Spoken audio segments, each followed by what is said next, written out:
আজকে গ্যালারিটা ঘাঁটতে ঘাঁটতে তোর ভিডিওটা আমার সামনে পড়ে গেল।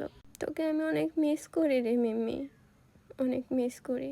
তোকে নিয়ে ওই রকম কোনো ভিডিও আমার করাই হয় নাই। অনেক অসুস্থ ছিল আমার বাচ্চাটা। ভেটের কাছে নিয়ে যাওয়ার পর ওকে ইনজেকশন দেয়।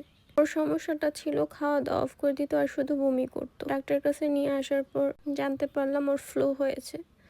তো এখানে আমি আস্তে আস্তে পেটটা মালিশ করে দিচ্ছিলাম যাতে ফোলা ভাবটা কমে যায়। এত চেয়ার আপ ছিল, এত ভালো ছিল, এত খেলতো, অনেক খেলতো, একা একাই খেলতো, আমার সাথেও খেলতো। হঠাৎ করে বাচ্চাটা আমার চুপ হয়ে যায়। দেখেন আমার দিয়ে কীভাবে তাকিয়ে থাকে। কেমন বমি ঠিক হয়ে যাবে বাবা, ঠিক হয়ে যাবে বাবা।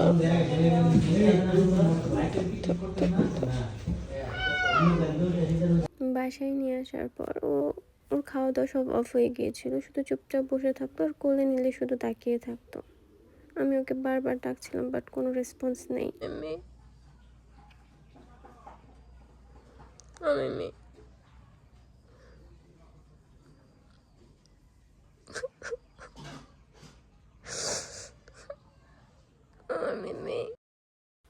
মনে হচ্ছিল যে ও আমার দিকে তাকিয়ে বলতেছে মা আমি চলে যাচ্ছি।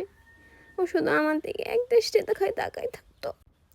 ভিডিওটা এডিট করতে গিয়ে আমার লিটারালি আমার এখনো চোখ দিয়ে পানি পড়তেছে। শুধু একবার ডাক দিছে আমাকে। কে আছে বাবা?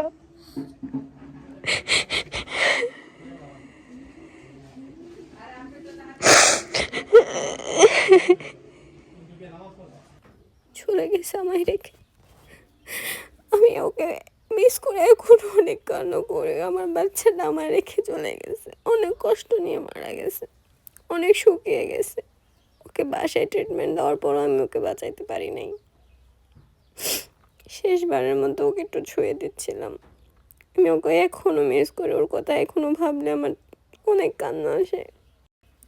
ওর চেহারাটা একদমই নিস্তেজ হয়ে পড়ে গেছে আমার বাচ্চাটা।